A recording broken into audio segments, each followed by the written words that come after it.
If someone is listening today who feels financially trapped, what is a piece of advice you could give that person?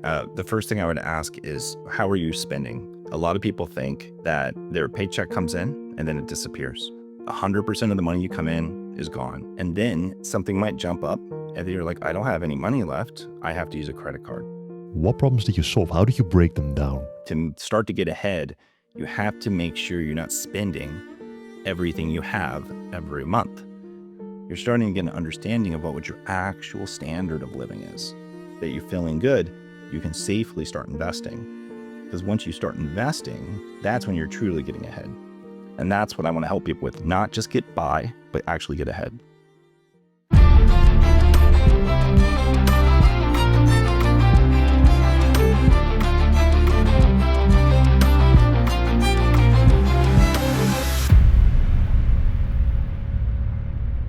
Daniel, welcome. Right? Thank you for having me. So today you're teaching people how to find financial independence, and you've written a book about this as well. What I would like to do today is to understand your journey and how you've managed to get yourself to the point where you were able to retire early from your regular 9-to-5 job to pursue other ventures like writing and teaching. Take me back to the beginning. What happened that made you want to work towards this goal? Yeah, it's not something I ever set out to do. Even as a child or a younger person, I wasn't ever thinking I would write a book or to be talking about money or finance or anything like that. As a younger person in the lower middle class part of the northeastern area, the Midwest of the United States, we were just trying to get by every day. There was really no thought of higher education. There was no thought of thriving financially. It was really just get through, that day, that week, that month. And so I had one thing that really set me apart, though, I think, from the rest of my family. And I've always been a very analytical and kind of a driven person. So I was just taking that into my schoolwork, into my academics, and I was doing well. And it wasn't like there was a rigor in my household about, or expectations even, of doing well academically, but it was just something that I had some control over in a life where I felt like I didn't really have much control over anything. And so I would do pretty well, even with lots of disadvantages, such as my family moving very often and being a new kid at many different schools. And as you can imagine with that kind of thing, there's lots of gaps in my education because, what curriculum isn't very fluid in the United States from one area to another. So you end up kind of missing things and fundamentals aren't there. So even with those disadvantages, though, I was able to really take these difficult topics and break them down and find ways to, really ingest them. And then I did get the opportunity to go to university. There's no money for it, though. Like I said, this wasn't part of a plan.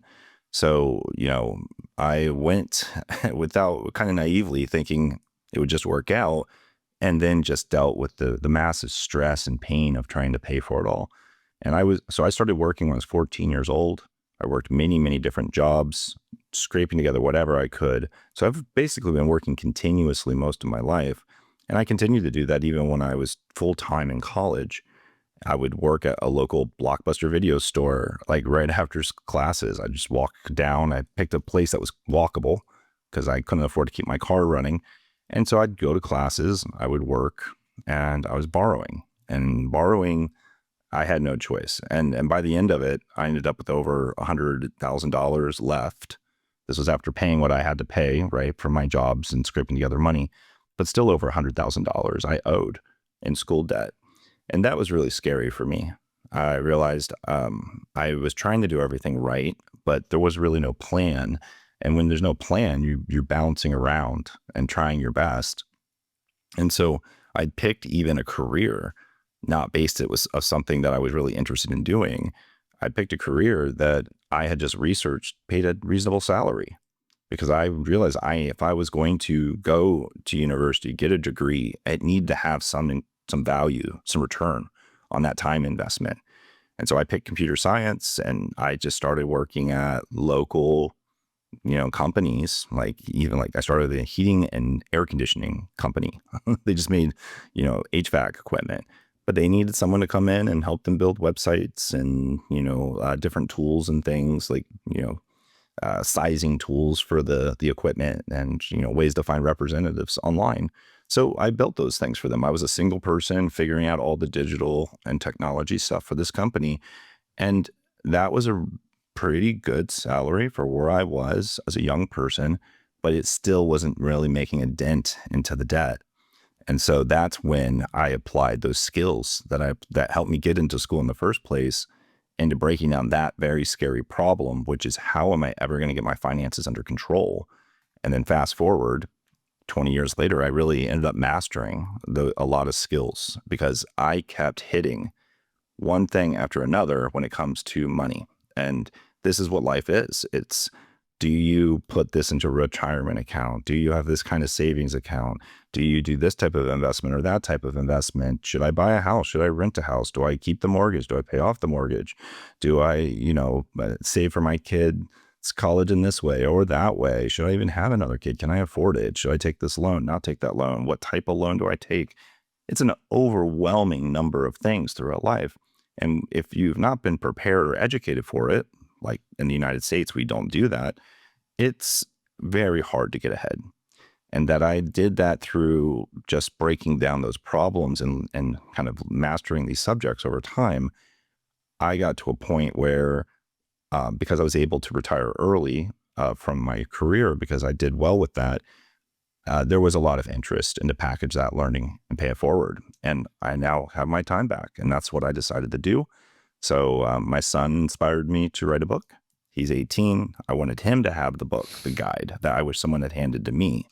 And so I wrote that with him in mind. But now I go around with a nonprofit teaching, from the ideas of this book, and I do podcasting, and I'm looking for ways to give back all that knowledge. Yeah, so there's quite a lot of things happening there. Let me dive to the beginning, because you mentioned at the beginning that from a family perspective, there were not many expectations on you to perform. What do you mean by that exactly? So can you tell me a little bit about that family dynamic, and can you tell me a little bit about what you mean by expectations? And then later on, if we fast track a bit, you did take steps to improve your situation in a very, very structured way, I would say. So with that family dynamic in mind, how did you come to the conclusion that that was the proper road forward? So can you break that down for me? Yeah, I mean, a lot of our family dynamic when we were young, right, is based on our parents. And, my father was doing everything he could to get ahead. He had a business. He actually owned a videotape store. Back when things like Betamax was still around, if anyone knows what that is. And, so he was in the rental business before there were even franchises and this, and it was a tough business. I think he was a little before his time with that. But he knew where things were going, and, it didn't work out. That business just didn't work out, sadly. And, I think he had a very difficult life moment where he put everything into something that he knew was going a certain way, but he was a bit early, and now he had to kind of start over. And financially, that was a big hit to our family. We had to downsize. So we went from a nice house to a tiny apartment. He wasn't even able to live with us for a while because he had to relocate to another city to get a job because there wasn't employment within our current state. And a lot of this came down just a little general lack of education on my parents' part, right? Like, my father had not gone to college. My mother hadn't even finished high school. And this was pretty common, actually, around this part of Ohio and Kentucky. So, just a lack of education was holding their prospects back. And as kids, they try to protect you from that, but you kind of figure it out, right? Like, I remember walking to a bus stop with shoes that had been so worn out that the soles of them would just flop up and down. So I'd have to tape them together because we couldn't afford new shoes, things like that. So, you kind of just get used to your situations. You can kind of adapt to anything. And so as I'm being bounced around place to place, as my dad's doing the best he can to recover and chase jobs and catch back up, we are dealing with, me and my two brothers, with wildly different schools and social dynamics and things like that. And so there was a lot of challenges for us there to try to figure out how to be successful. And my parents, I think, because they didn't have any kind of strong educational background themselves, didn't have a strong sense that they expected us to excel at that. Of course, they wanted us to go to Hmm. school. They wanted us to do well. I mean, that was there. But there was no, like, did you do your homework? How are you doing? What's your grades? There was none of that. And so I just happened to always have this self-internal drive there. So I would do well. And then whenever they'd find out, they'd be very pleased about that. But then my brothers wouldn't. They were struggling, both of them very badly, like to the point where neither of them were even finishing high school, dropping out level of struggling. And so they would lean in at that point to try to solve the problem. And what I started learning there was if you're reactive to things, the problem can become so overwhelming that you may not be able to solve it. And that's what was happening with my parents, kind of trying to support both of my brothers' education. But with mine, I was so preventative of that by my drive and trying to self-start and find solutions that they didn't have to bother about me. So there was a lot of them not really paying much attention to me. I was kind of on my own, to be honest. And then there was a lot more focus and attention on the ones that needed the help. And to be honest, I was a little resentful of that at the time. I'm doing really well. No one celebrates it. No one notices it. But fast forward a bit, my relationship with my parents are much better because they now have the ability to appreciate, at least in hindsight, a lot of what those accomplishments were. And now I'm in a better place to be able to support them and help them as well, which feels really great. Hmm. So you mentioned that internal drive that you had back when you were very young. Is that what set you apart from your brothers, you think, and why they struggled and why you were able to make steps, or is there also something else uh, that made them struggle and you didn't?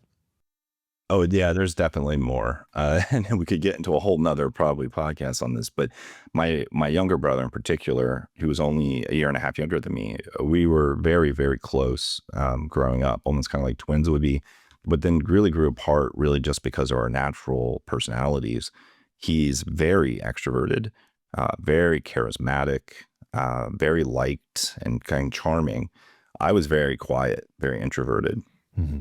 And those personality types, when introduced to so many different environments, really exasperated to the point where I ended up shutting down more, getting quieter, more focused, able to really dig in maybe on the school side, where he was more distracted, pulled into these big social groups. It was always these big new exciting opportunities to meet people and do things and expand his social sphere. And that just distracted him from being able to do anything academically. There might have been some hyperactivity in there as well. He was a very excitable kid, I remember. But ultimately, that kind of did pull him into some rough scenes as well, because the more people he was meeting, and some of them were running in different circles, and then he was going down a very, very different path than I was going down. So we continued to diverge over time. So I'd say it's a mix. Like my parents, I don't think they tried to nurture us differently, but our natures definitely had a big play, and we diverged over time. Did your brother manage to recover later on? Did he manage to do well for himself later on in life? In little ways, he did, right? And he didn't. He dropped out of high school pretty much right away, but he Hmm. did eventually get a GED, which is so after the fact he was able to get a high school degree. So that was good to see. But I think in most other ways, no. Like I struggle. Anyone who struggled with drug addiction, that's a lifelong battle, and he's continued to battle with that. And in that has landed him in prison and things like that. So he's really struggled in his life, but he is impressingly so an optimistic person, even seemingly at his darkest times. And he has just recently rebound back on his feet. He just finished a long sentence. He's out and getting work already, and getting remarried and putting his life back together. And he's much older than he used to be. And I think he had a lot of time to reflect on his childhood and things like Hmm. that. So we'll see where it goes, but I can see that with just time, those as far off as we got in those paths, he's starting to come a little bit back inward towards the kind of settled in, normalcy, have a job, have a family. And so, well, we'll see. Maybe we'll meet closer back in the middle now. Hmm. How's your relationship? That's the last question about this. How's your relationship with your brothers at this moment? If you met the three of us, you would be impressed in how different the three of us are. It would be like, you might see some similar features, but you would probably not think the three of us are brothers. And I've been learning a lot about that, how siblings pick their own lanes and they really focus on those lanes to self-distinguish. And you would definitely see that in spades. But I don't know if it was a positive thing necessarily in my family because my other two brothers have struggled so much. I don't think I absorbed and hogged anything in my lane. I just did the best I could, and Hmm. it's gone well. Maybe because the structured approach or that internal drive. My other two brothers have not quite gotten there, and so all I can do now is just try to support them emotionally, and to be honest, even financially. And that's just kind of how life worked out between the three of us. We still talk, we know each other, but like my brother who was in prison, I couldn't really communicate with him the most of that time. There was a lot of hardship between us too, because I was trying to push him to do better, and he made some serious choices that hurt people.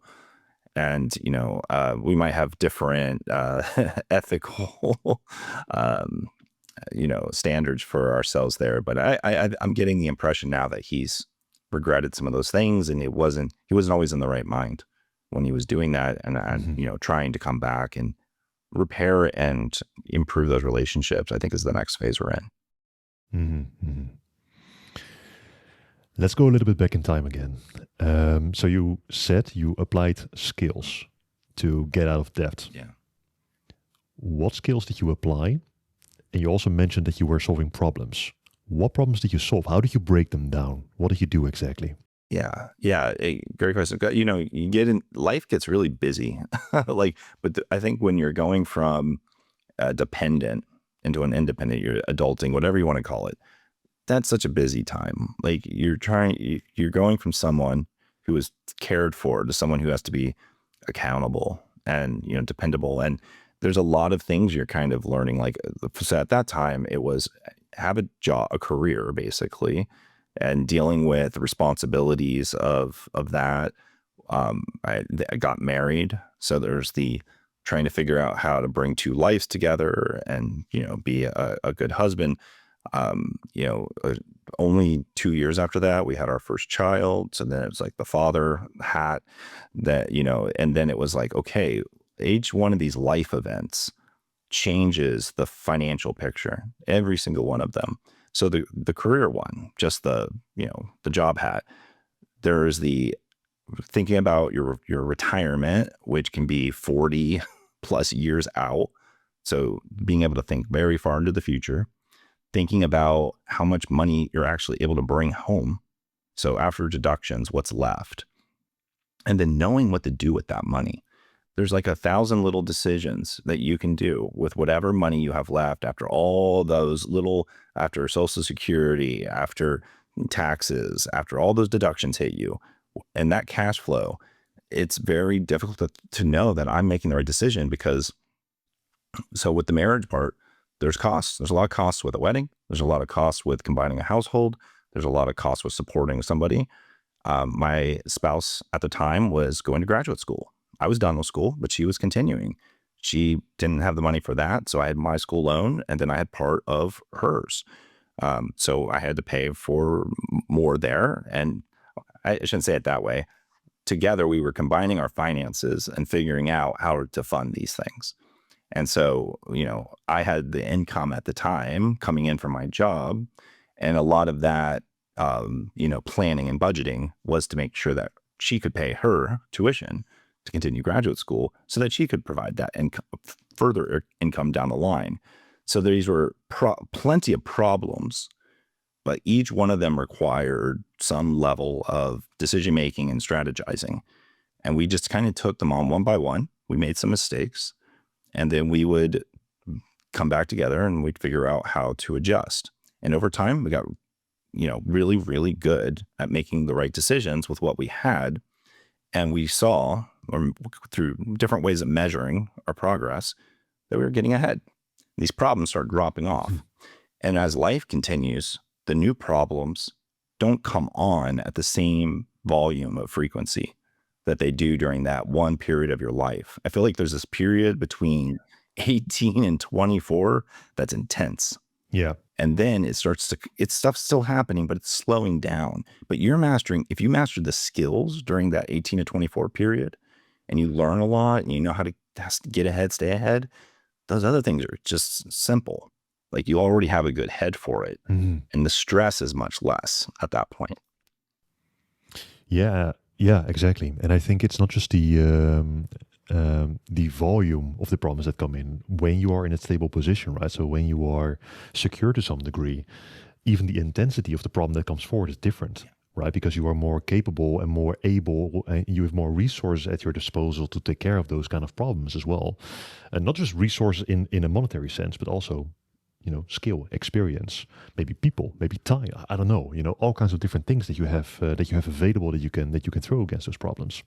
Yeah, that's right. And it wasn't like I even had built up even fully an academic skill set for these problems. Mm-hmm. Now I've learned there are actually tools and techniques and names to a lot of the things, that you can do. Mm-hmm. Back then it was almost a more viral way of figuring things out. It's like, okay, well, this is how much money we have.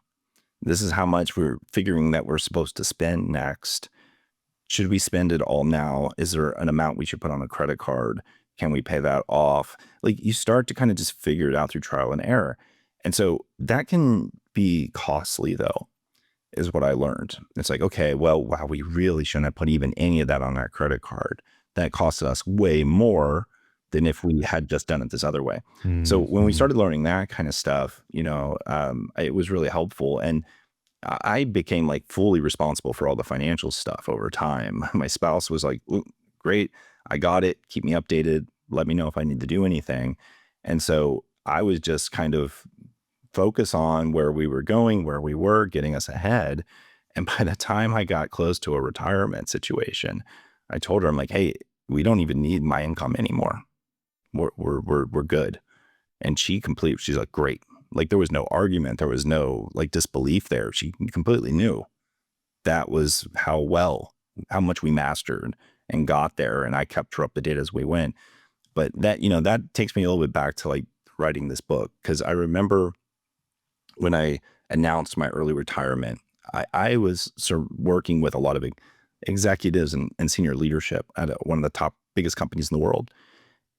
And I had private conversations with some of these folks who were shocked that I was going to be able to do this because they make a lot more money than I do. And they didn't feel like they had any option to do that anytime soon. They were actually just worried about their standard retirements at like age 65, 67. Mm-hmm. And so had some conversations with them. I was asking questions of them and I'm like, okay, well, what's your strategy for this? Where are you on that? And they didn't really have answers to a lot of that stuff. They just weren't thinking about it. They were kind of on autopilot. They were doing the right thing. They were putting matching in their 401k. They were doing some of the right stuff, but they weren't really making a plan. And it just really dawned on me between those conversations and other conversations I had with people where they felt very psychologically uncomfortable with their jobs. They felt unsafe. They felt like they needed to know there was some exit. The combination of that really dawned on me that not everyone was doing what I was doing, but anyone can do what I did because you can break down any complex problem into a program. So I realized if I was going to write the book for that, the book on here's all the stuff I learned in 20 years. So you don't have to go and beat your head against the wall and learn it. But more importantly, how to build a plan out of it, the plan building skill part. Now, I have to say, I think that's the driest part of the book. The rest of the book I tried to make not dry at all. But, just knowing that you can make a plan out of anything, especially something as important as your finances, that's very empowering, in my opinion. And that's what my kids to be able to do. feel empowered that they can take on any of these things because they got the skills to break them down. Tell me about your book. Sure. Yeah. So I don't know about you, but I've read lots of money books. I enjoy trying to learn about this subject, and they're all pretty great. I mean, I have a nice list of them that have made an impression on me, but I did have a sense from reading all these books that not one of them, they have these great philosophies. Sometimes they have a great technique, but none of them were like trying to teach me what to do in these actual situations. I mean, yeah, I might get a little bit of a better idea about how I might invest on something, but it wasn't really teaching me, okay, at this phase of my life, I should be investing this way. And then when I'm at this age with this income, I need to change my investment strategy this other way. So I'm like, okay, what's my glide path? You know, how do I figure out how to strategize my glide path? How can I do it myself?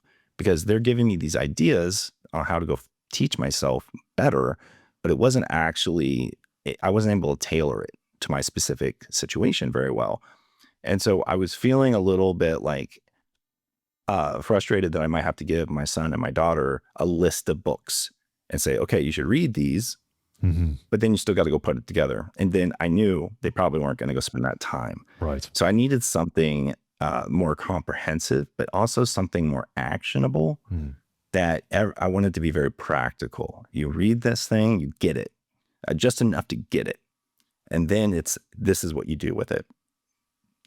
And so I did that across every category you can think of when it comes to a lot of the finances that someone should be thinking about, a lot of those big decision points. And then I wanted to also be kind of fun. There's a lot of money stuff and learning can be kind of dry, boring.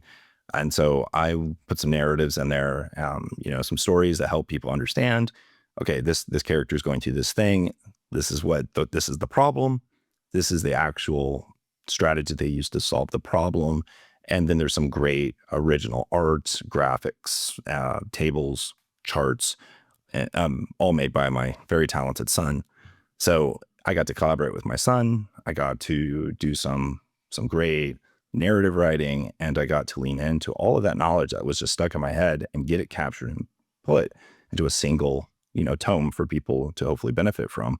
So it was actually kind of fun. It was more fun than I thought it was going to be to get that put together. It sounds like you put a lot of value to good storytelling. Yes. And you said you made a couple of characters, and I heard some rumors about your book. I heard a rumor that the characters in that book are based on a video game series. Yes, that's true. Is that rumor true? Yes. Can you tell me which game series? All right, I'll spoil it. Yeah, so I've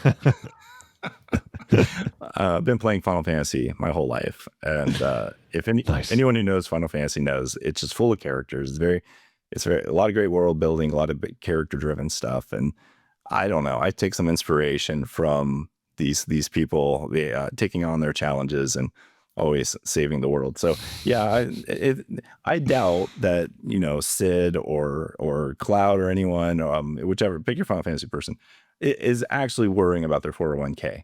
But there could be someone with that name out there who's worrying about their 401k. All right, I heard Final Fantasy 10 and I heard Final Fantasy 7 over there. Sorry, I gotta ask you this question. What is your favorite one? Final Fantasy 6. 6? Oh. Yeah, I guess it was 3 in the US when it came out, but technically it's 6 in the series. Yeah, I guess I'm dating myself a little bit. I should still play that one. I never played it. Oh, the only ones I played were wow. No, I played 7, 10, and everything after 10, except for the online one. But whatever. Yeah. Great games. Yeah. Amazing. But why do you? Okay, so back to the storytelling part, the value that you place on it. What do you love about good storytelling? I love this question so much. I think there's something extremely human about why we capture and tell stories to each other. Storytelling goes back to the beginning, right? Like, capturing stories on a wall or sitting around a fire. Like there's something that really powerful and moving about how we connect over ideas and moving each other through kind of a plot. And I mean, all entertainment's kind of based on this, right? Today, like even when I consume nonfiction, there's still a story behind it, right? Because there's a history usually. The history is still a story. Now, is it told in a compelling way? It's up to you to decide that. But I do think there is an art and a science to that. And I guess the background here is let me just talk about the college thing first. So I didn't pick the job I wanted. I picked the job I felt I needed to do to be able to handle those loans.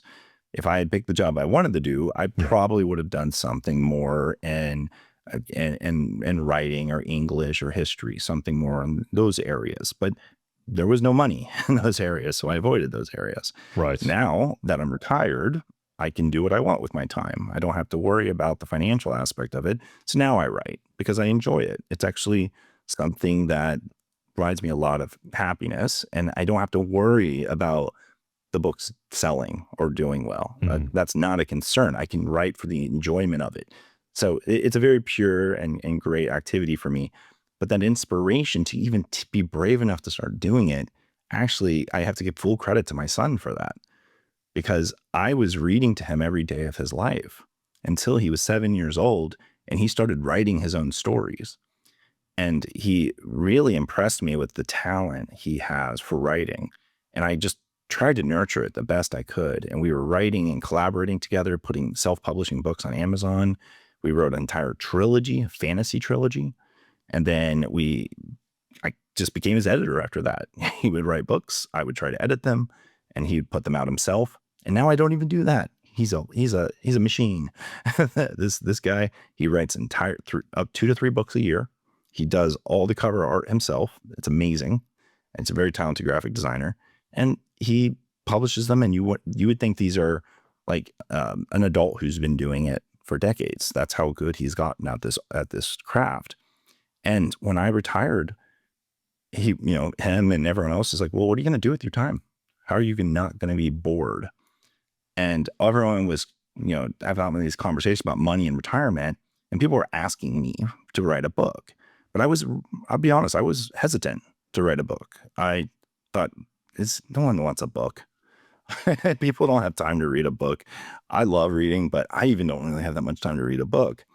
And I realized after talking to a lot of people that actually there are people that do read, and the kind of people, they like to have something they can hand to somebody sometimes. So like be able to hand their kid the book, say, it's not just that it's a book, it's the intent that here, this is something that will help you.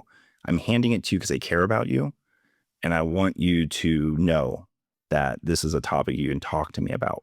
So by me making it into that kind of package, somebody else can have that moment with their kid or their spouse or their friend, whoever it is. And I couldn't really do that in other medium, but I am trying to do other medium because I realize some people are just never going to read a book.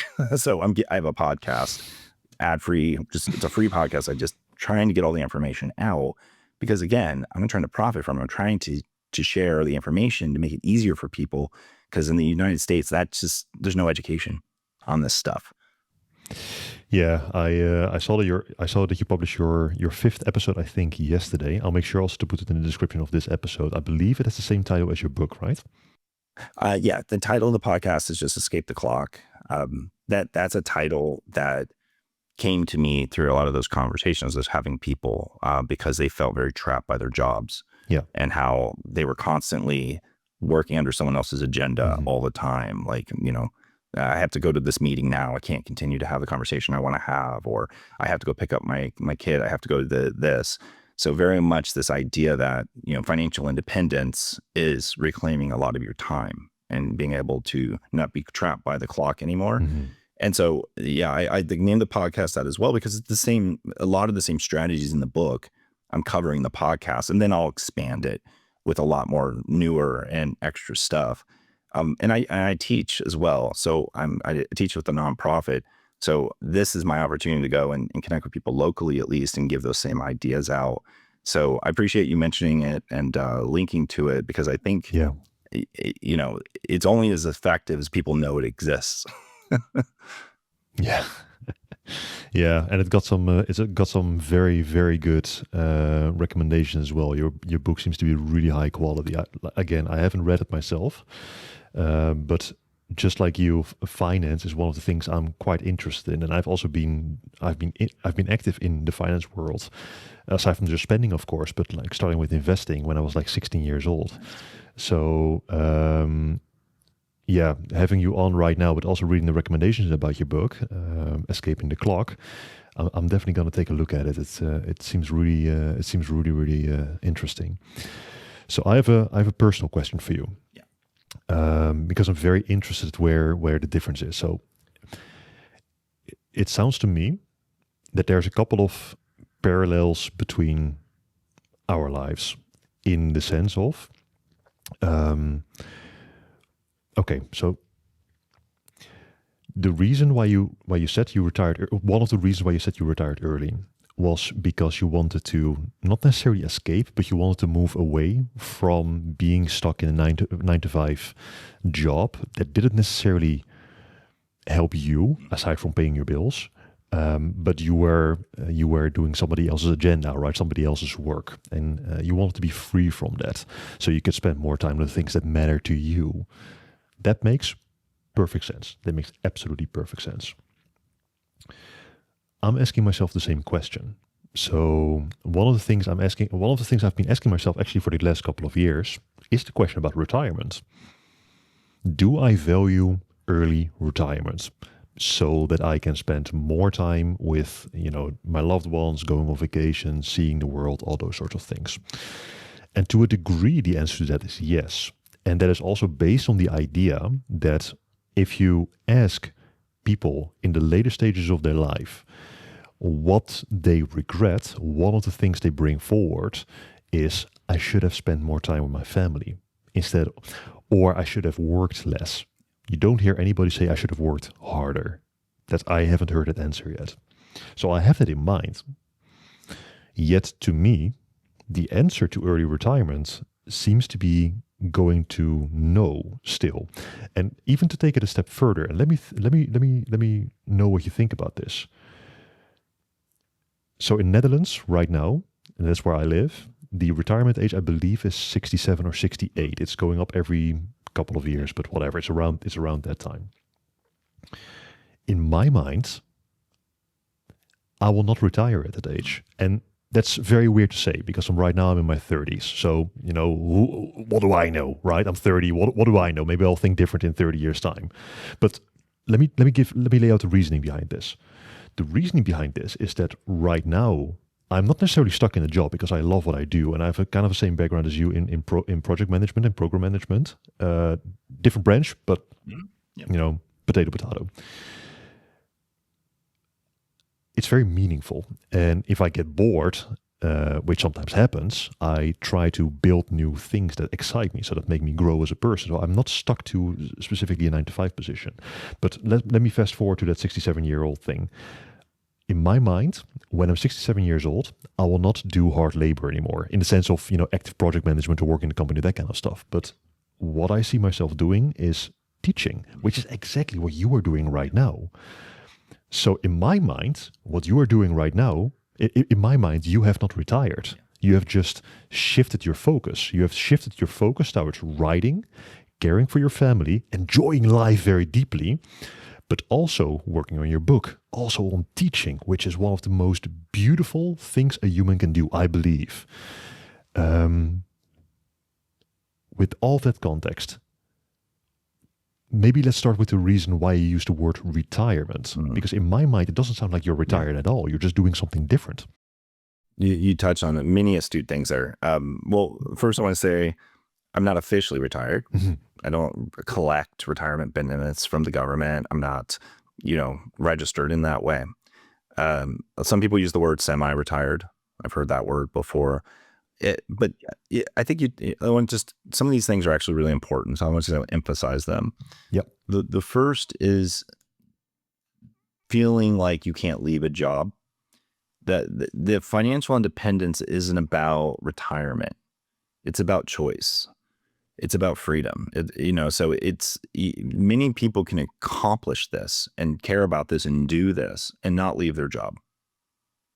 Right. But I think what you might notice is when money isn't your driving reason to work, it changes the way your relationship with how you work.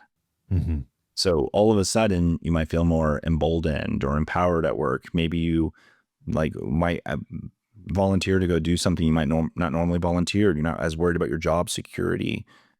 Certain things that are affecting people's morale may not affect yours as much because you're okay, right? You're not entangling your identity, your worth, and your safety all into one thing anymore. You've started to disentangle that. So I don't look at financial independence as a retirement. I don't think you have to couple them at all. I don't think you have to say your program is quit your job. But if that's what you want to do, I made sure I covered that in the book, like how to quit a job. Like this is not just a money book. This is a psychology book. It's like how to do it. How do you actually quit a job? It's hard. It's actually really hard. I hit my goal 6 months before I actually quit my job. My job kept me there. I just couldn't seem to get myself to leave it. There's something holding me back. I had every reason to leave. I was working at a big company. There was layoffs. I was a manager. I had to pick up all the load of all that work. I was working 2 full-time jobs worth of work every week. It was exhausting. I was missing time with my family. It was starting to hurt my health pretty badly. But I couldn't leave it. They needed me. I was mentoring and teaching at work. I was, helping people. I was having a real impression and really I was good at my job. I was good at it. And it was hard to leave that. But, push came to shove and I had really important conversations with my spouse and with, people at my work. It was actually my work that kind of gave me the nudge. And when I took the leap, it's very free. It's scary, but then freeing. It's scary at first because you realize what you did and you go, oh my goodness, I'm not going to work today. I have all this time. Well, how am I going to use this time? Am I going to regret it? Am I going to be isolated? Am I never going to talk to somebody or an adult ever again? Like these things can happen if you don't have a plan. But I had a plan. And when you're young and you stop working, you can't stop working. If you're young, you have energy, you have interests, you have skills. Like if you have the option to do this, it's because you built skills. Those skills don't go away. They still have value. You might as well keep using them. You might as well take the time you got and build new skills. Yeah. That's an exciting thing to do. So for me, I knew I wanted to master a hobby and I knew I wanted to continue to deploy my skills in the benefit of others. I just didn't have to worry about the financial side of either of those things. So I started dedicating my time to mastering my hobby, which has been really exciting and fun to see the results of that. And then on the skill side, I said, okay, how do I do that? Writing was something I wanted to master. I've been doing the podcasting thing now. This is a lot of fun. I got to meet you and talk to you here. This is awesome. Like, these are not things I would have done if I was still working. So your life kind of starts when you do Fair this. enough. Yeah, your energy's still there. You can employ it. So I think there's a lot of, to be honest, a lot of societal stigma and expectations we have to be honest about that happen. And I'm not going to speak for you, Jeffrey, at all here, but there might be some invisible things happening that's in your calculus about why you feel like you have to wait to a specific age to start teaching in the way you want to teach.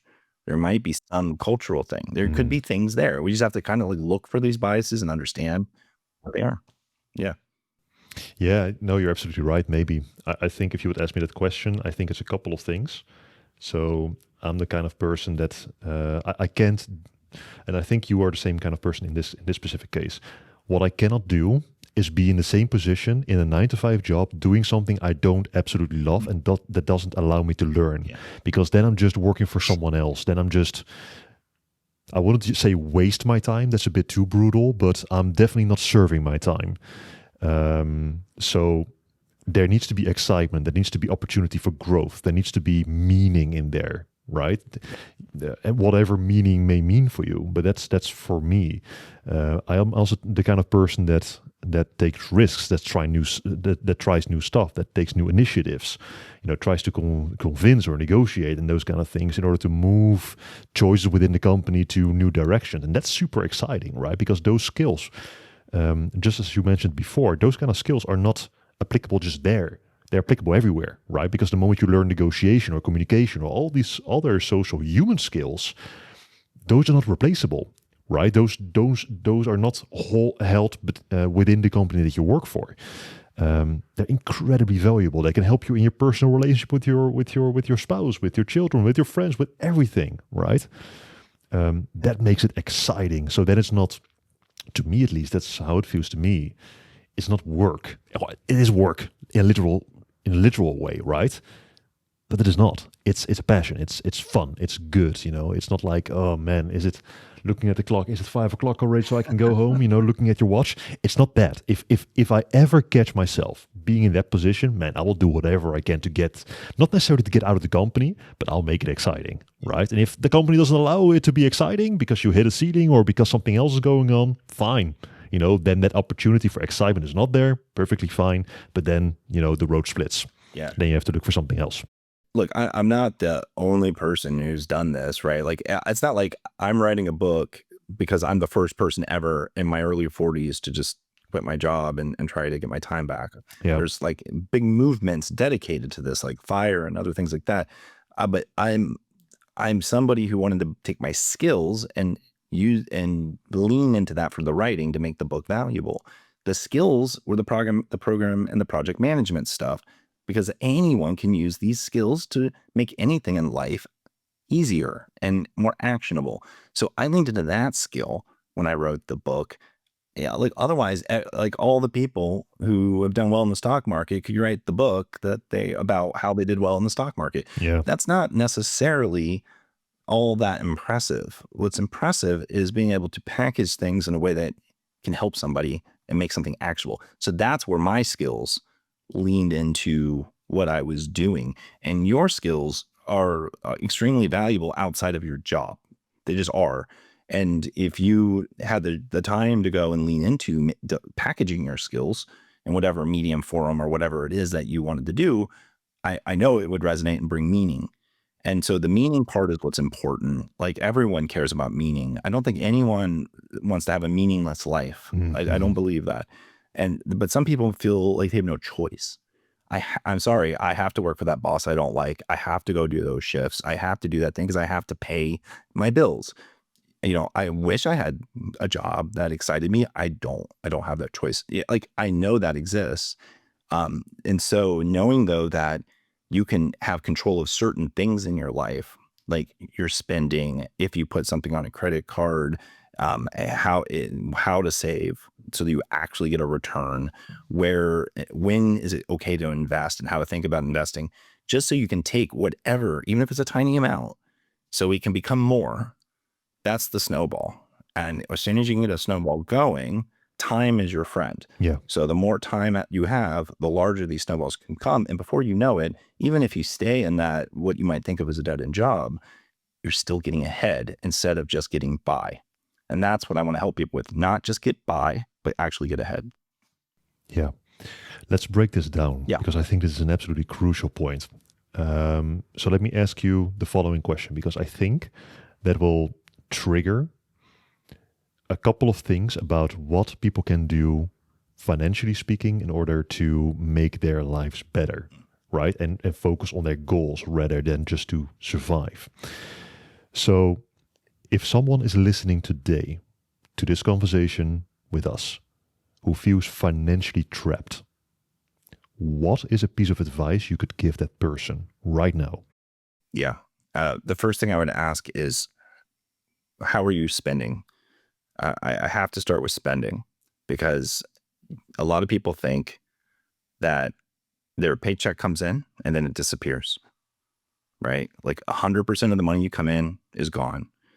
And then something might jump up and you're like, I don't have any money left. I have to use a credit card.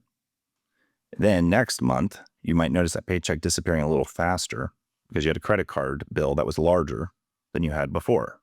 Now you're putting more on a credit card. This is the debt delta. And it's only getting worse because credit card rates have only gotten higher. In my mind, this should be illegal. Like there should be no way that should be allowed to have credit card interest at 30%.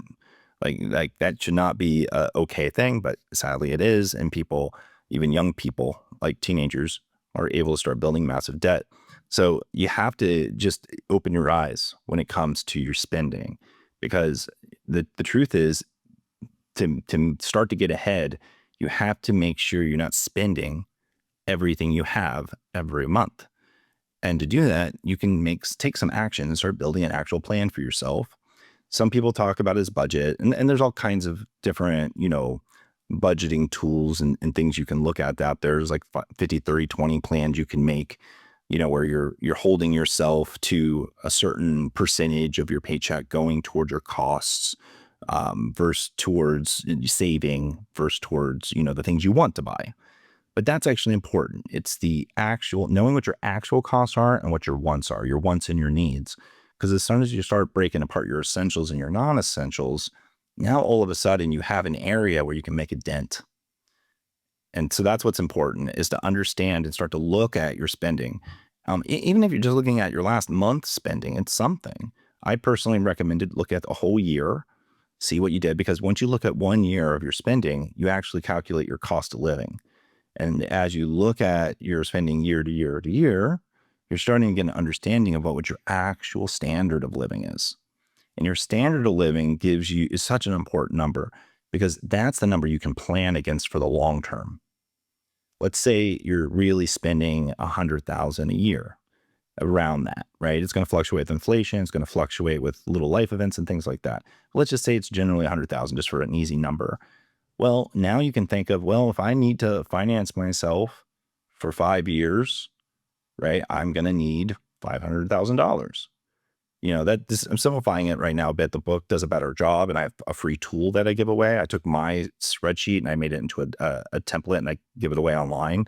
You can find it at the website. But like the idea is you can start to dump all this stuff into like that free tool, and you can it'll automatically calculate your cost of living. And then you can start to make a plan against it. You can look and go, oh, okay, first of all, I need to make sure I'm putting all my prescriptions on the right card, because I'm missing my tax advantage here. Or, wow, I didn't realize I was paying so many subscriptions. I should start to bundle some or cancel some. Or I spent a lot more going out to eat than I realized. I should put a restriction against myself on that spending. Or, wow, I didn't know my insurance rate went up so much. I was busy, so I didn't, and they raised it. I didn't notice it. I need to take action on that. I need to move my provider. There's these little actions that'll start popping up when you start paying attention to the spending. And as you take those actions, what you're doing is you're getting an actual output from it, which is more cash flow to work with. Once you have that, you can start to build up your savings. And picking a high interest savings account is key here. And in the US, savings rates are very small. It's very, very small. Not many people save at all. They don't think they can because they haven't done that first strategy that I talked about. But once you do start to save, you should be looking for not a normal bank savings account, which is like under 1%. You have to look for a higher yield savings account, 3 or more percent. Yeah. Because what you need to do is your savings account needs to work for you. And if you're doing a low interest savings account, you're losing out to inflation. So the returns you're getting, which are pennies a lot of the time, don't matter. You're actually losing money. It's a terrible investment.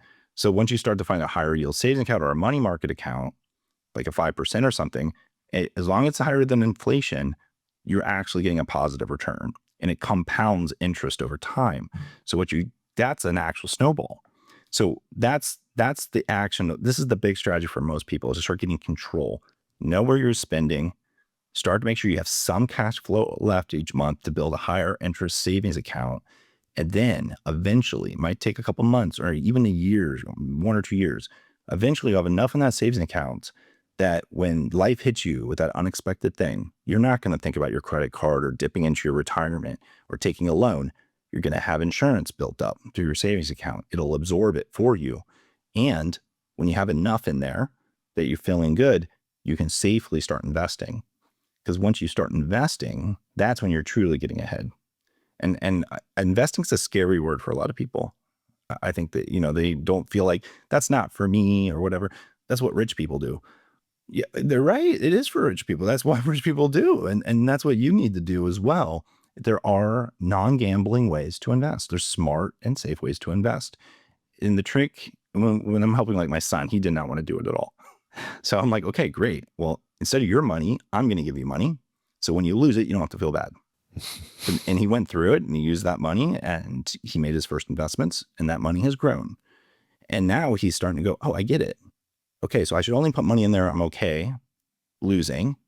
But if it grows, I have more money to use. Yeah. Like, perfect. That's it. And so I think this is where you're starting to get control. And this is where you're starting to get ahead. When you're taking these actions, spending to savings to investing, and then you'll start to feel much better about your situation. Yeah, that makes perfect sense. And I also love the way that you're breaking this part down.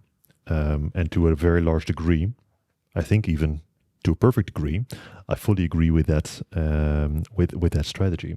So for me personally, when it comes to investing, well, let me start a different way. You said that the word investing for a lot of people is scary, right? And I think there's merit to that. There's reason for that. Because the moment you enter that market, you will get a whole lot of jargon. You will get a million different financial products to buy. You can buy options, puts. You can buy stocks. You can buy bonds. You can buy, 1,000 different things from 1,000 different parties. And where do you start, right? Do you buy gold now? Do you buy silver now? Do you buy, I don't know, a share of Tesla now? What do you buy, right? How do you know? And then you start Googling it and you start reading a couple of books and then you learn things like technical analysis and you learn things like, you learn all sorts of different ways on how to look at. It's too much. It's too much. It's too complicated and even complex, I would use here. And to me personally, and let me know what you think about this, the most boring way to me has been the most effective way and works beautifully. And what I mean with the most boring way, and I think this aligns with what you're saying, the most boring way is literally decreasing your risk as much as you can and making it compound. So doing it consistently over time so that the savings of, not necessarily the savings, but for example, I love dividends. And dividends are, for everybody who's watching and listening who doesn't know what a dividend is, if a company earns money, they can decide to pay a very small amount of their profits for each share that you own, right? So if you own 10 shares and each share gives you 2 cents of dividend, you get 20 cents of dividend. That's how it works. The point is, after a year, maybe even after a month, depending on when they pay out dividend, that dividend you can put it back into stocks, right? So it's not you're not growing linearly, you're growing exponentially, because every year you grow a little bit faster if you put in $100 or €100 every month, because that 1,200 that you build every year, there's a very small amount of that gets thrown on top of that, which is beautiful. Yeah, you got it. Yeah. I love boring. And I have to say, like my latest episode of my podcast is all about this topic. It's about how do you get into investing in the first place? How do you do it in the boring way? I think it's so important. Like just because there's a buffet with 100 options doesn't mean you have to go and figure out how to eat all 100 things. You go pick the thing you feel comfortable with, focus on the thing that matches you. Yeah. And that's the thing. And I do get it. It is overwhelming. Like you mentioned many different strategies, and I tried to touch on what these strategies are. You mentioned like options, for instance. I personally love options. I don't recommend it to anyone. No one. I'm not going to tell you. I'm going to tell anyone to do it. I do it because I know what I'm doing, because I did other things for so long. I naturally got there, but I wouldn't recommend my kid touch it at all. Like it's too dangerous. So like I touch on these things in the book so you understand that at some point, one, you might be further along, or two, you're going to eventually be further along and these things will be applicable to you. But I mentioned like there's all these other books and I usually touch on one or two great things. And I try to bring all those ideas in. And one of my favorite strategies for the new investor is just the low cost ETF. And so it's like, don't worry about anything else in the world. Just worry about ETFs. And if you don't know what ETFs are, it's like, instead of buying shares into a single stock, think of it as automatically as like this group that's diversified for you, right? So one thing goes down, the other one might go up, and overall your investment hopefully is still, going up instead of down. So you don't have to be a stock master. You just pick an ETF and it'll handle a lot of it for you. You pick a low cost one, and that has some reliability too, some historical reliability, and just automatically have money investing into it every month. You don't even think about it, because this is the truth. When money, you will spend what is left in your paycheck. And if that money was still in your paycheck, you're going to find something to do with it. Yeah. But if it's automatically gone, because just like those other deductions, like the money you might put in a retirement account or the money that goes to taxes, just when that money's gone, you're not spending that and you're okay. Let whatever you can afford automatically go into that low cost ETF. And just like, like Jeffrey, what you were saying, you were talking about DRIP, this idea that dividends are reinvesting itself back in. Mm-hmm. And that's called DRIP. And what that's doing is it's creating an exponential curve, because that is constantly pumping itself with more to grow against. And that's powerful. Yeah. And so, but what I would actually recommend for our new investors, don't worry about dividends. Like, dividends aren't going to grow as well, and you're looking for growth.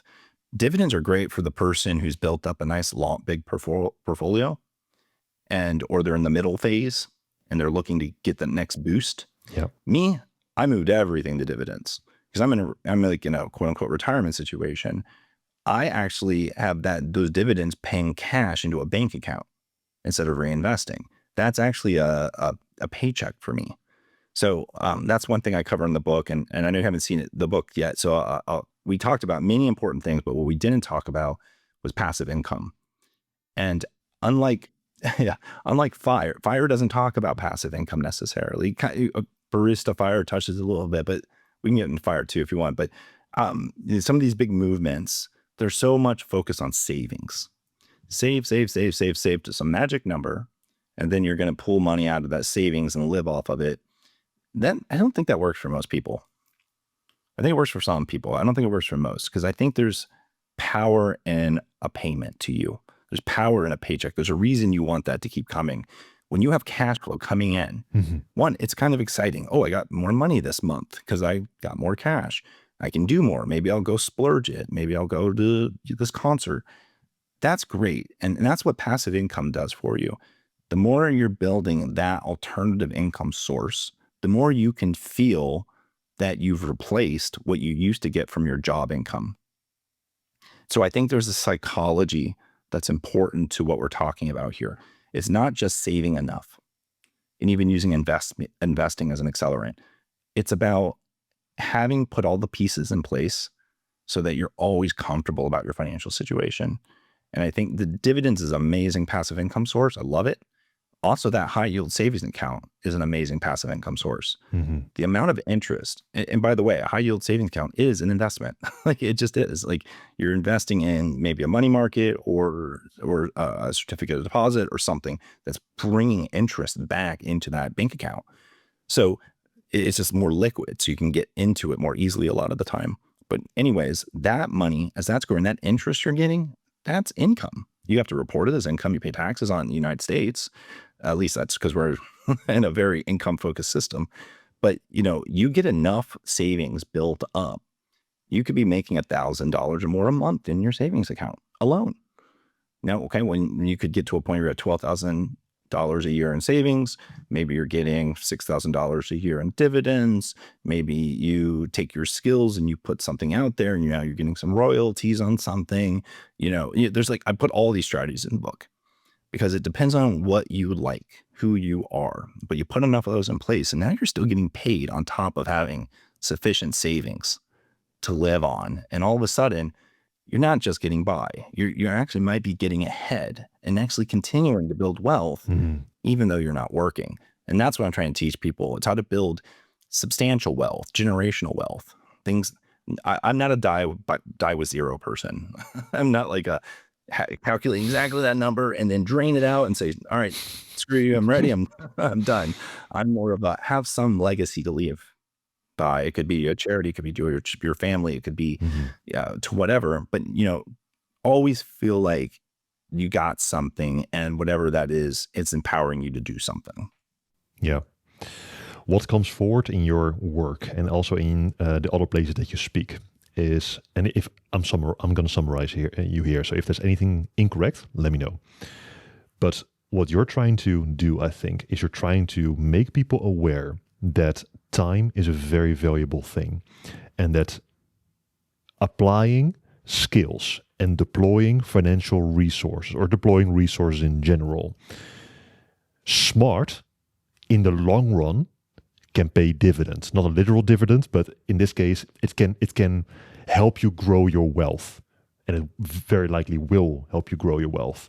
So whether you are very early, so a couple of examples, whether you are very early with investing consistently, it may be a very low risk, very boring way, but that way you build a lot of wealth over time in 10, 20, 30 years, depending on where you start.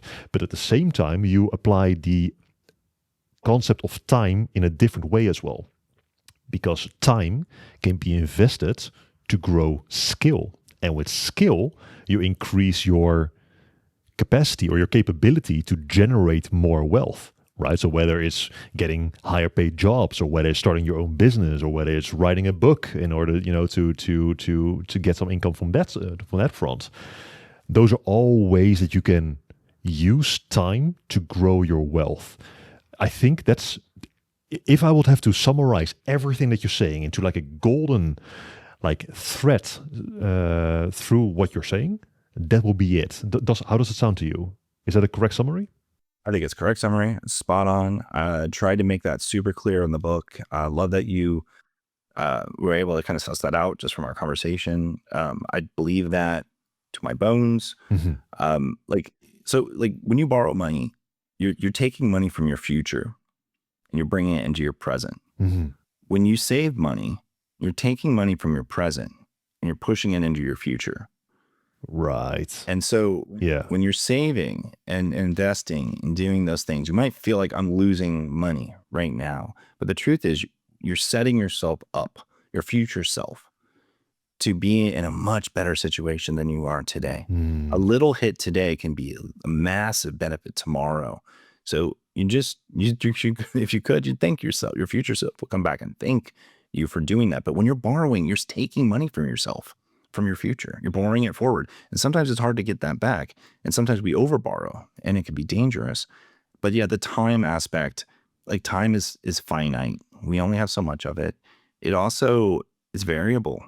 The quality of that time changes depending on where we are in our lives. I can enjoy my time with my teenagers now. I'm not going to have that option to enjoy that time with them in this way in 10 years. It's just that there's a window of opportunity that will close. You mentioned the big regrets with retirement, and I actually start the book with this because I think it's so important. There's 5 big ones, and believe it or not, the first one is, people feel like, one, they don't retire early enough. They feel like they're expected to work to some older age, and they regret they didn't take that more time with family. There's regret that people actually save too much money, believe it or not, because they're working, not thinking about it on autopilot. Then they end up with way more money than they need. And they don't even know what to do with it, and they regret that. They regret that their health isn't what it used to be. That you could have done something, you could have prevented something. There's no amount of money that can buy back lost health. There's just not. So, there's these deep things that we need to think about. We need to learn from people, people who've gone before us. And if we pay attention, we listen to it, it is all about time. And if thinking about where you are today and optimizing for tomorrow, that you're truly in control of your life then, I think. And your skills have value, and you can build more skills with more time and have more value and continue to get ahead and thrive. Mm-hmm. So that is the premise of the book, is how to respect time, understand where you stand when it comes to time, and then most importantly, how to get ahead and be happy. So let me make a little jump here. You mentioned the FIRE movement a couple of times. What is that? FIRE independence, so FIRE is the Financial Independence Retire Early movement. It got really popular kind of in the earlier 2000s. It's a growing movement. So the more and more people are going to it. And so the idea here is what I'm talking about. It's about achieving financial independence, having the options to not work or to work differently or whatever. And there's different flavors to it. I think I mentioned Barista Fire before. This is just like this idea that you've covered enough of your expenses that you just kind of work part-time. Like you could be a barista or something else. So like you kind of just do something small and maybe more enjoyable for you, because you don't really need the money. You've covered enough, and it speeds you up because you don't have to save quite as much because you'll have some income coming in. I like the passive income thing instead, but some people might like that, and you can consider that passive income or active income if you want. Yeah. But there's other ones too, like Fat Fire, Lean Fire, Coast Fire. But the main premise is really that you have a fire number, a specific number you're trying to save towards. This is usually called like the 25 rule. So I mentioned cost of living before. How much does it cost you to live a year? If you figured that number out, you multiply it, by 25 or 30 years, now you have a target savings goal. And you can see why people might like this. It's very simple, right? Oh, okay. One number to live by. That's it. I'm just going to get to that number. My net worth today is, $300,000, but I have to get to 2.5 million. So it gives you something simple to work with. But then when you get to that number, what do? You basically have to withdraw off of that savings with inflation across that number of years that you intend to live. And so it's a simplified framework. It's one of many frameworks that exist, to be clear. There are other frameworks. There's budgeting frameworks, and there's even simulations, like the Monte Carlo will help you simulate, a retirement plan and what might happen. Mm-hmm. So there's all kinds of stuff. And retirement planners, they get wealthy off of knowing about these things and using these things and having a nice spreadsheet to calculate things for you. What I learned going through so many financial planners throughout those 20 years is that, they've learned these things, but you can know them too. They kind of benefit off your general ignorance off a lot of things. And they're just not as biased as you are for your own success. They usually have some way they're making money. So if you're paying someone to do investing for you, keep in mind, are they profiting off of the way they're investing your money? And are they at least beating the market? Because if they're not, I promise you could do better. So keep in mind that. And these others that are managing all of your stuff, like they should be looking at your taxes, because without, at least in the United States, if you're not looking at taxes, you're not really able to make a real plan. So if you're working with the fiduciary, retirement planner, they should be looking at your taxes. They should be ruthlessly understanding your life goals and tweaking things and things like that, and helping you with strategies. I wanted to just put all this stuff in the book and then give you the tool, so you had the option to do it yourself. But more importantly, the plan you build should be reviewed with somebody else, spouse, friend, or a financial planner, or a tax person like a CPA. So you should be taking the nice, beautiful plan that comes out of this thing, and you should be coming in with something.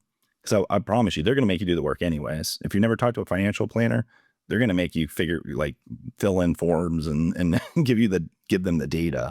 They're making you still do the hard work. Mm-hmm. So you might as well get the output of it. And then when you walk in, you've leveled the playing field quite a bit, because then you're like, tell me what you think about this strategy.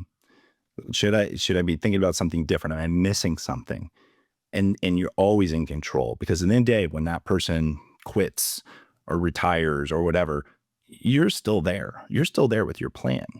You're going to outlast any financial planner.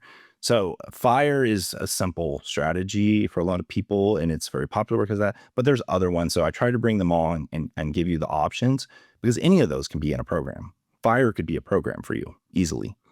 I heard that over the course of 20 years, you have fired 9 financial advisors.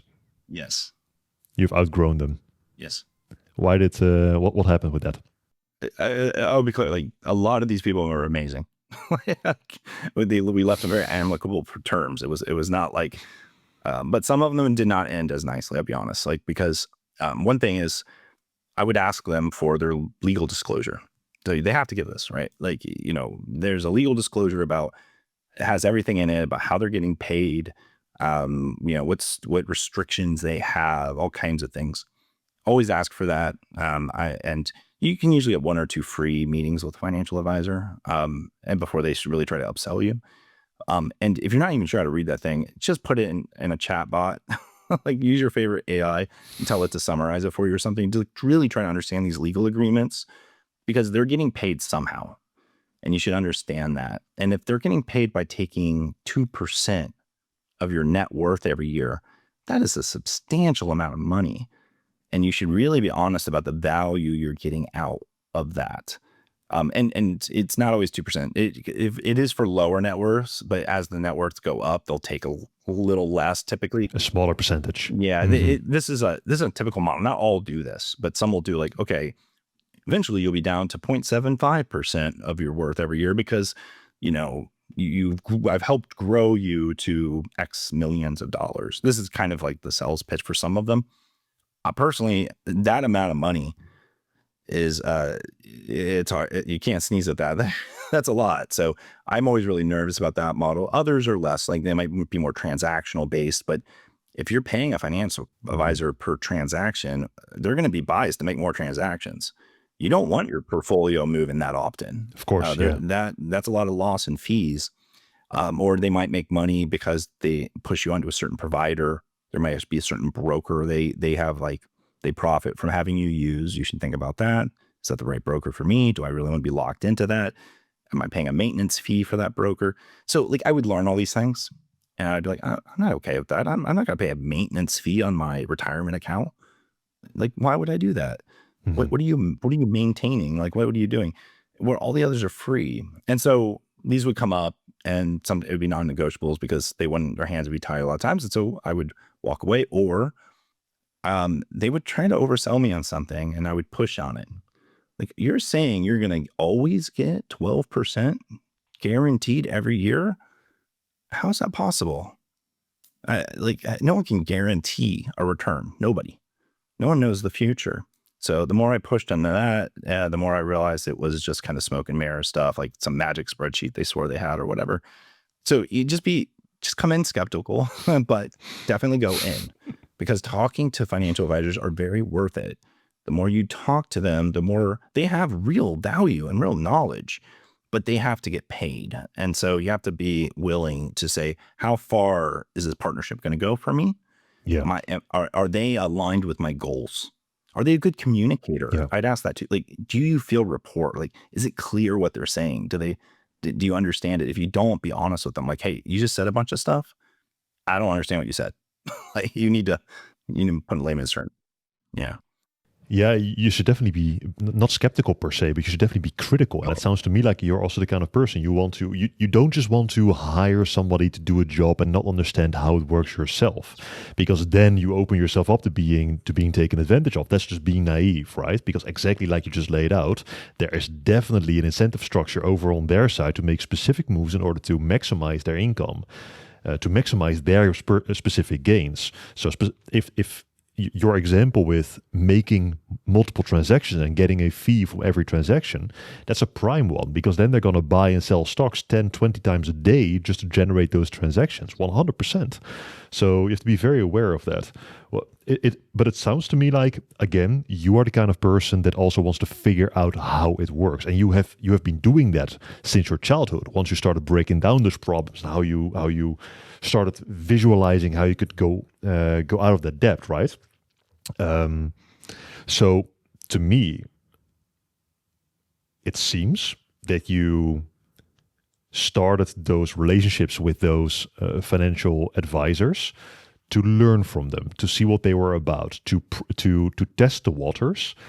And they provided value in the moment, maybe because it saved you time on doing specific actions. Maybe it was just to learn from how they were doing it so you could do it yourself later. But it sounds like you were letting them go the moment that you outgrew them. It doesn't sound like you let them go because they did a bad job per se. It was more like you understand it now and you can do it better yourself. Is that the right analysis? In the majority case, yes. There were a small number that I didn't like their business model, how they were trying to get paid. And I thought it was a little inappropriate the way they were trying to get paid. Right. Yeah. And so those were a little tougher breakups maybe. But and that's why I say go look at and try to understand that like right away. Like have that first conversation, that free one, right? Like there's a lot of value there. But then next step, they're going to be like, okay, great, ready to sign up. And that's when you really should need to grab those legal things. But look, I have a financial advisor now. He's fantastic. I think he understands that I am the kind of person that wants to drive, and he's fine with that, right? And so there's a right match for everyone out there when it comes to finance advisor, even someone like me who wants to make sure I understand what's happening. And again, with like having a book, like a lot of times that's how I figured things out. I would read something and I'd be like, okay, now I understand that better. Or did the online research. Now I understand that better. And so I wanted to press that forward, because if you know enough to be dangerous, when you go in there, they can't prey on your ignorance. And I don't think anyone has bad intent. I don't think anyone's being stupid when you go in and you're like, here's my stuff. Tell me what I should do. And they go, oh, you're over invested there. You should be scared, or this or that. Like, of course, they're trying to make you feel nervous. And they know you're going to feel nervous. This is your livelihood. And so I'm not saying they're taking advantage of you, but there is a little bit of a natural tendency to want to have you depend on them because they want to work with you. And knowing that money can be such an emotional thing, it is easy to put ourselves in a position of not wanting to look like we don't know as much. It's embarrassing. Or to want to trust that someone has our best intention in mind. Right. And there's nothing wrong with that, but you have to like protect yourself, because they're not going to be there for the long term. There's no way they're going to retire at some point, and so they'll hand that to someone else, and that person may not be a good match for you. So you're the only one in it for the long term. So you still, no matter what, you got to know enough. And I got that through conversations with people, these really smart people I worked with, really, really smart, but they were just trusting other people with everything. They hadn't done even the basic amount of thinking about like how any of that worked. And ultimately it was all going to come right back into their own hands. So you're going to figure it out eventually. You just, hopefully you're doing it early enough so that you can, learn in a way that's really constructive to your long-term success. You said, educate yourself to be dangerous. And I think we already touched on that a couple of times in this conversation. So I assume that what you mean is, once again, building that skill over time so you can maximally increase the wealth generation that's going on from that skill. But you also have the freedom to break yourself from that boring 9-to-5 job that you hate and that you're constantly looking at the clock in. Is that what you mean when you use the word dangerous? Or why are you using, so what do you mean when you say educate yourself to be dangerous? So I think maybe it's just a provocative way to say it, but the way I look at it is you don't have to be able to do a TED talk on any of these topics. Like you don't have to be an expert in anything. You have to just know enough that you're not going to be taken advantage of, and that you feel good enough that you're not going to have regrets. So like back to the finance advisor thing for a moment, you come in there and you've not done any education at all on IRAs. You don't know really anything about them.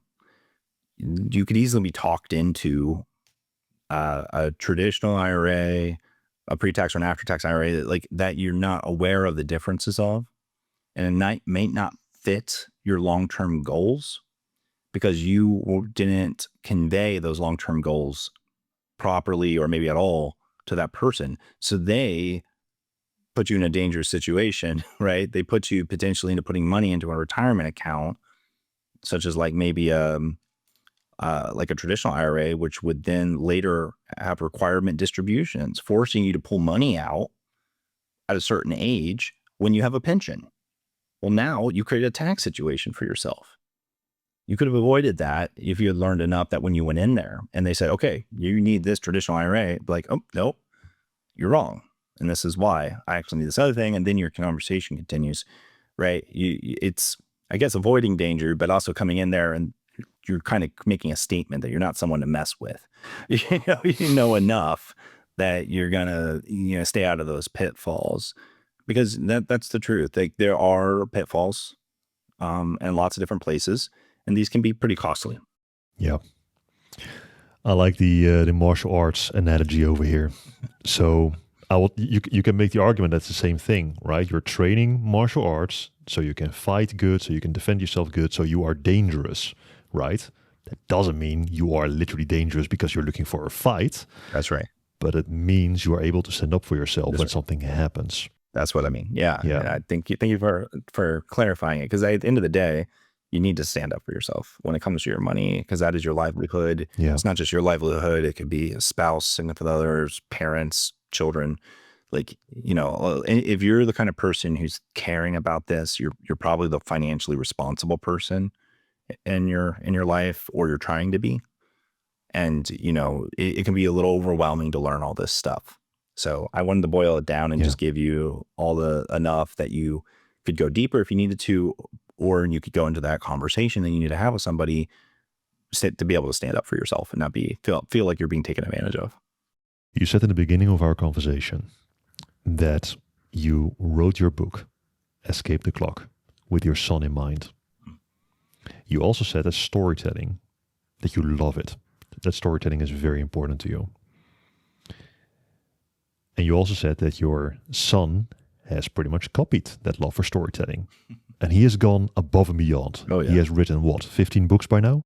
I think 15. He has a 16th book done. And then another one he's already working on. So he's a machine. He's a machine. And he's 18 years old. 18. Yeah. Yeah. Going to college. Wow. Yeah. Man. He's like, you must feel proud. Oh, 100%. Like, look, I almost lost this precious gift. Like, he was, my wife was diagnosed with HELP syndrome. And luckily I paid attention to her back pains, got her in. The doctors were really dismissing these back pains as just normal pregnancy woes. But they did a blood test. And one moment, everything was super casual. And the next moment, they're all running in fully in scrubs, saying, we can't even explain. We have to get this baby out right now. And so he was born premature, 7 months. They had to do that in order to save his life and save my wife's life. So I almost lost both of them. And, the first 2 months was scary. Like, he was fighting for his life. He had to have a heart surgery. There was all kinds of stuff going on. And, they would say things like, he's going to be delayed, mentally delayed. He's going to, be physically behind, all kinds of stuff. But we put all our love into him. We did what we could, and he ended up being this exceptional individual. And now he probably would have done that without all that effort. Maybe, I don't know, like, how much of that we can take credit for, but all I know is who he is. And he is someone who really connected to the stories that we shared all those nights as early as in the NICU, followed home. I'm reading things like, starting with things like The Hobbit, and then later like Redwall, and eventually getting into, he's reading Game of Thrones right now. It's like, we just went through the gamut of, fantasy together, and it just made an impression. And now he understands it. He's broken down. Like, when he brought that story to me at the age of 7, I didn't even know he was learning to write to that level. Like, I knew he was learning stuff in school. He was a little kid, but he had a story, a 10-chapter story, beginning, middle, end, characters. There was humor in it.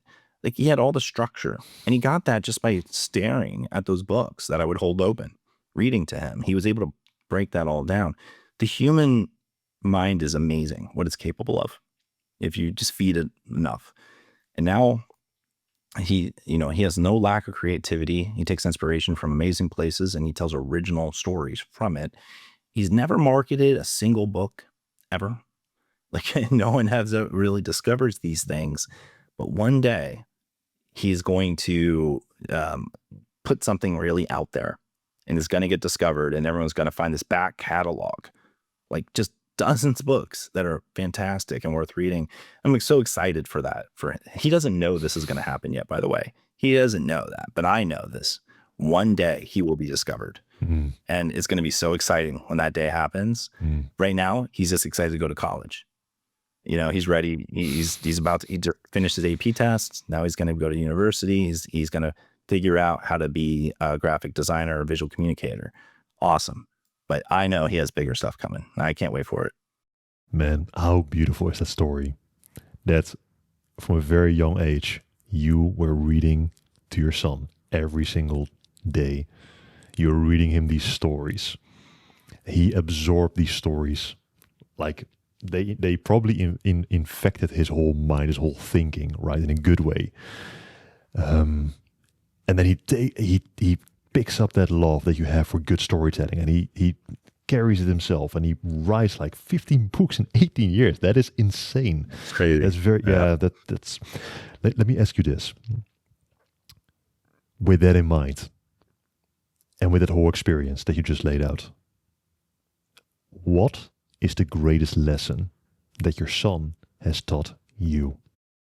You know, I'm gonna have to maybe start giving my daughter some credit, because I feel like I've learned a lot from my daughter, maybe more than my son, because I tried to replicate a lot of things with my son to my daughter, and none of it worked. And so she humbled me as a father, and I learned a lot from her, and I just cherish that relationship. I would, to answer your question though, with him, I would probably say it's that our potential is so much more than we give it credit for. And that if we do things not because of an external motivation, but because of internal intrinsic value, it's limitly rewarding. And what I mean by that is, like, just with the books, just I'll go back to the books with him. He writes almost like a mental health activity, where other kids are like, really, his friends are depressed and struggling. And he's like, I just write. I just sit down, I write my stories. And it's like a therapy in a way. And I wish I had that at his age. I could have used something like that. I probably should have been doing that. But I was just beating my head against the wall and just worried about what someone thought about me, or what was happening, or what I needed to go do next, or what I didn't do. And of course, he has some of that too. Like, he's human. But I find he's able to channel some of that. And because he doesn't need external validation for it, it can just be extremely rewarding. And I've learned that, hey, if I can do things not for external validation as he's doing it, I'm learning this like decades later than he figured out. He figured this out really quickly. Then I can live a much more fulfilled life as well. And he inspired me to write the book I wrote. So I wasn't going to write it at all, but he told me to my face, he's like, Dad, you're supporting my writing all the time. It's time for you to write something. So it was good. Wonderful. Yeah. I have one final one for you. If I was in a conversation with your son right now, so he was sitting in your chair right now, how would he describe your influence on his life? Oh, I wouldn't be able to be in the room for that conversation. I would be too emotional, probably.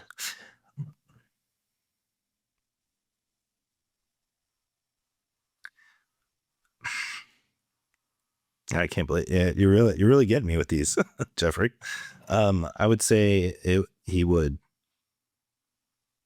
point out that there's no one in the world that he's as close to that has had his back in the same way and pushed him. I think he's known I believed in him even from the beginning, and I put what I can. I know, I can tell he understands that. In a way, he's a little too emotionally mature for his age.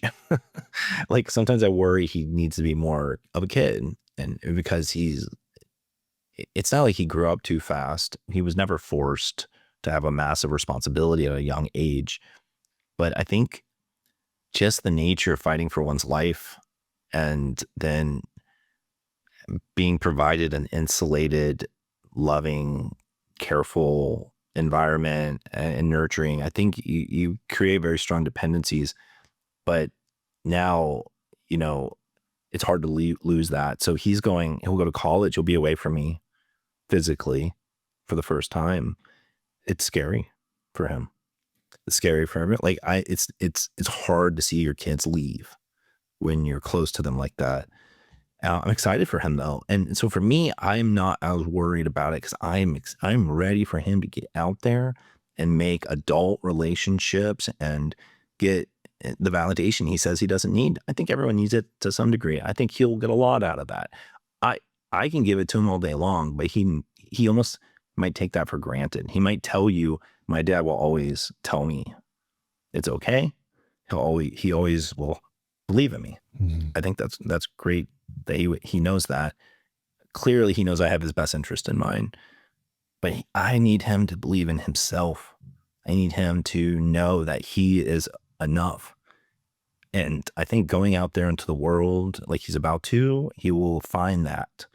And you don't know until you're out there, right? It can be a scary step. When I did it, I was almost running away from home. Like I couldn't get out of that environment fast enough. It was a tough environment. I was trying to make something more of myself. He is in the reverse situation.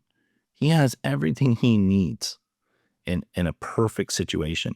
And that now I'm like, no, you got to get out. You got to go do it. This can't be everything for you. This has helped you blossom into what you are, but you'll start to wilt if you stay here too long. To continue to grow, you got to go into the world. We travel. We go to different places. His graduation gift is a trip to Europe. Actually, he'll be where you are. I just realized that. So yeah, we're getting him out there to experience different cultures in the world, and we love that. But I think he understands that I did everything I could for him, but it has made it a little scary for him. So maybe the one not great thing I have to hear from him is maybe we did a little too much to make it comfortable. Wonderful. Thank you, Daniel, for coming on. Thank you for sharing your story. Thank you for talking about all of this so openly. And also thank you for this personal but also very practical story that you're laying out.